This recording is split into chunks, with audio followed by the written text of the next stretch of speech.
Hello, everyone, and welcome to Totally Based Game Reviews, where I talk about games and have opinions about them. And this one's a kind of a hot and not hot take, Battle Realms. And I'm just getting it out there. I love the themes and the concepts and the ideas in the game. I hate the implementation, and I actually don't like the game in itself. Playing it is a struggle. But I kind of want to, because the previous one I think I was a little bit too harsh in a lot of different ways, and I kind of want to readdress that. And I kind of want to talk about the pros and the cons in a lot more of a condensed sort of manner. So here we go. Pros: living resource system is a cool concept. I like it. At low count, they produce fast. At high count, they produce very slow. It's to encourage rush tactics and preventing turtling. I like the concept of it. I don't think it works the way that it's supposed to, which I'll talk in its cons. Two, the using the living mechanics and putting them into different buildings so that it produces one type of unit, and then that unit goes into a different building, produces a new type of unit, and into another building that it hasn't produces a tier 3 unit. So tier 1 goes into one, if the peasant goes into one building, it's tier 1. If it goes into two types, tier 2. Three types, tier 3. That's a cool concept. And then adding a different building to create different sort of a separate build path.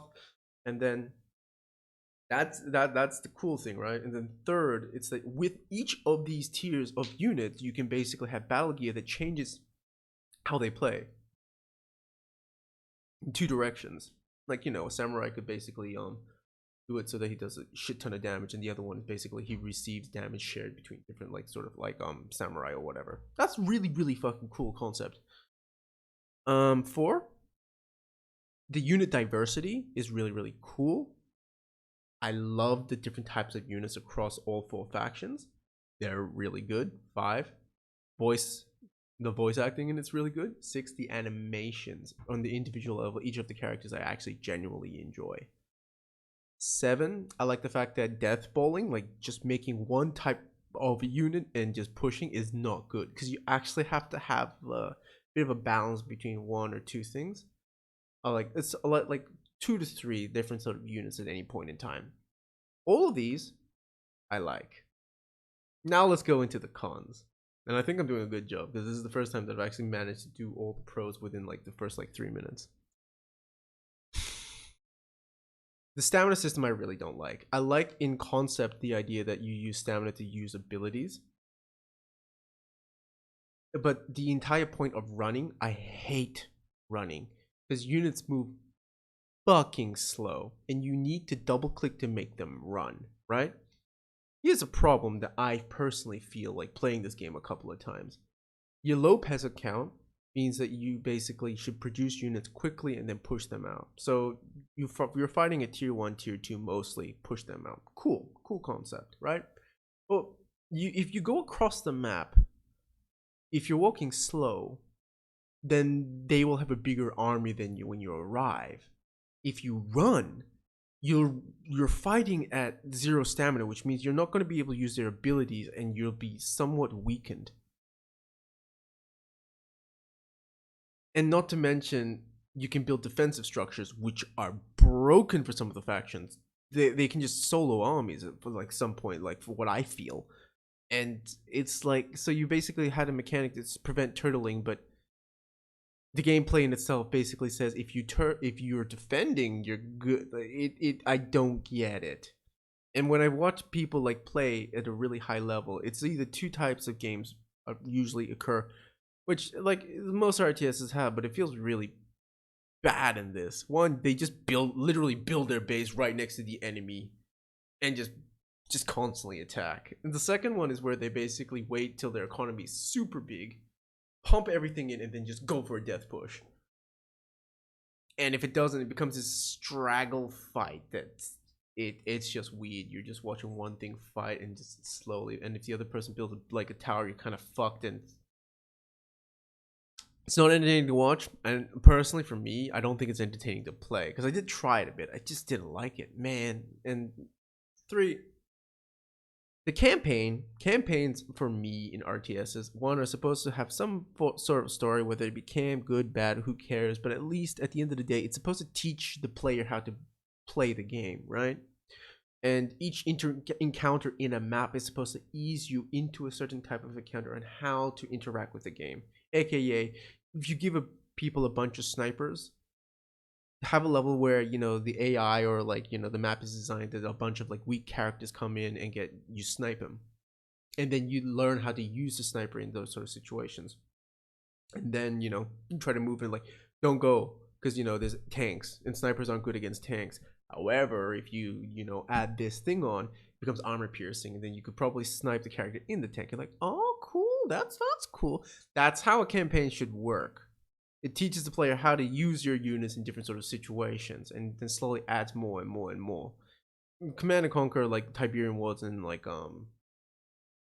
Kane's Wrath didn't do it, and I blasted it for it. It's here. It's non-existent. It's shit. They're remaking this game. Campaign is not being remade clearly, so it doesn't teach you the game. They're slapping on a tutorial that's bad that doesn't actually teach you the game. It's not an excuse. It's just bad. You can fight me on it. It's just bad.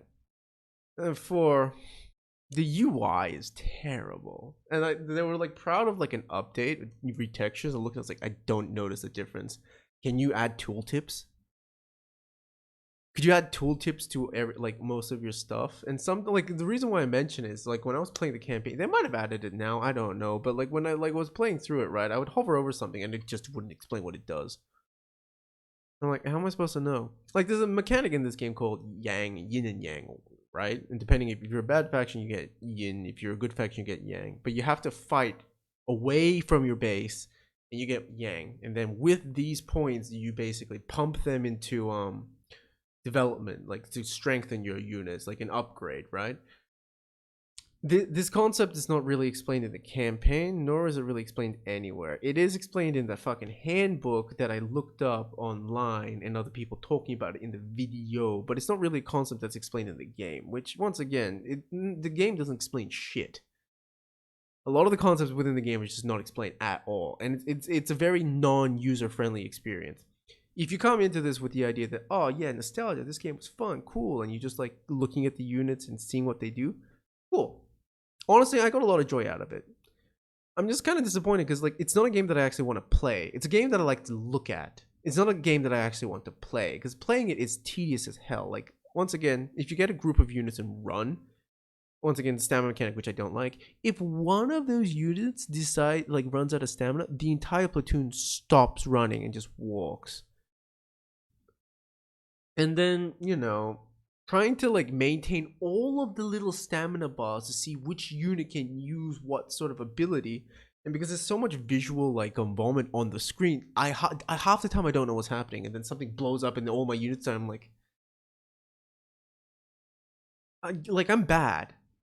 I admit that, but a lot of the things that happen on it feel like it's a huge learning curve to kind of understand what the fuck's going on all the time, and I'm this is just not good.